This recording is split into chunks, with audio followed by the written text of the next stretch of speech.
بسم اللہ الرحمن الرحیم۔ السلام علیکم۔ اللہ کے محبوب صلی اللہ تعالیٰ علیہ وآلہ وسلم کا ذکر پاک محبت سے کر لیجئے۔ محمد الرسول اللہ صلی اللہ علیہ حبیبہ محمد و آلہ وسلم۔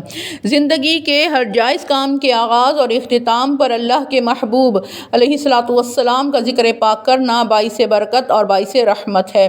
سیرت رسول عربی صلی اللہ تعالیٰ علیہ وآلہ وسلم قدم با قدم آج ہم سید عالم صلی اللہ تعالیٰ علیہ وآلہ وسلم کے نسب نامے کے بارے میں ہم سنیں گے، اور سب سے پہلے حضرت ابراہیم علیہ السلام کے حالات زندگی۔ علامہ ابن جریر طبری نے حضرت ابراہیم علیہ السلام کا نسب نامہ یوں تحریر کیا ہے: ابراہیم بن طارق بن ناحور بن ساروخ بن ارغوا بن فالغ بن عابر بن شالغ بن قیطان بن ارفخشنز بن سام بن نوح علیہ السلام۔ آپ کے ولادت کے مقام کے بارے میں مورخین میں اختلاف ہے۔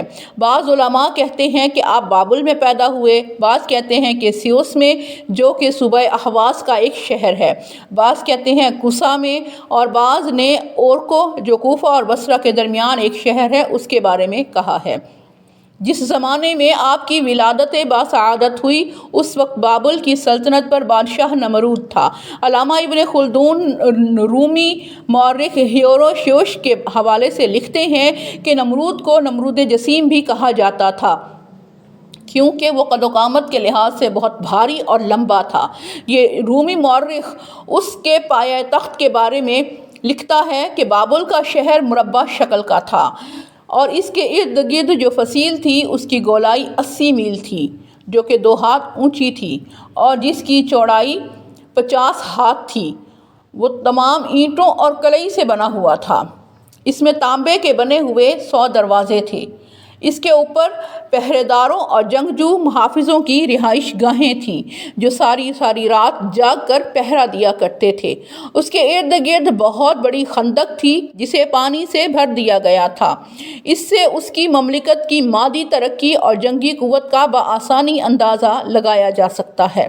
یہاں کے سارے لوگ مشرک اور بت پرست تھے۔ نمرود ان کے مشرکانہ مذہب کا سرپرست تھا اور خود کو اپنی رعایا کا خدا بھی کہتا تھا۔ مشرکانہ عقائد سے بھرے ہوئے اس ماحول میں اللہ تعالیٰ نے حضرت ابراہیم علیہ السلام کو پیدا فرمایا اور انہیں ایسا ذہن دیا کہ جس سے آپ نے اہل وطن کے جھوٹے معبودوں کے طلسم کو بھی توڑ دیا۔ جب پہلی دفعہ چمکتا ستارہ نظر آیا تو آپ نے اپنے دل سے پوچھا کہ کیا یہ میرا خالق ہے؟ جب وہ ڈوب گیا تو پھر آپ نے فوراً ہی کہا کہ جو ڈوب جایا کرتا ہے وہ خدا نہیں ہوتا۔ پھر 14ویں کا چاند نظر آیا جس کی روشنی سے سارا عالم چمک رہا تھا، تو آپ نے اپنے آپ سے پوچھا کہ کیا یہ میرا رب ہے؟ لیکن جب وہ بھی غروب ہو گیا تو پھر آپ نے یہی فرمایا کہ جو غروب ہو جائے وہ رب کیسے ہو سکتا ہے؟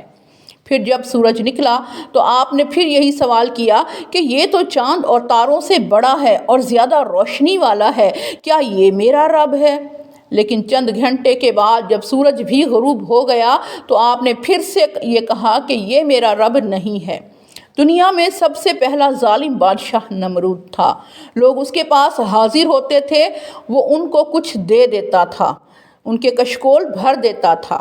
ایک ایسے روز بھی کچھ لوگ آئے، حضرت ابراہیم علیہ السلام بھی تشریف لائے جو ابھی نوجوان تھے۔ جب روزی کے طلبگاروں نے جھولیاں پھیلائیں، اس کے سامنے کھڑے ہوئے تو اس نے کہا کہ تمہارا پروردگار کون ہے؟ لوگ کہتے کہ تو۔ پھر وہ انہیں کچھ نہ کچھ دے دیتا تھا۔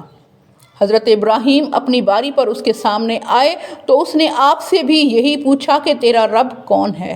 تو آپ نے جواب دیا کہ میرا رب وہ ہے جو زندہ کرتا ہے اور مارتا ہے۔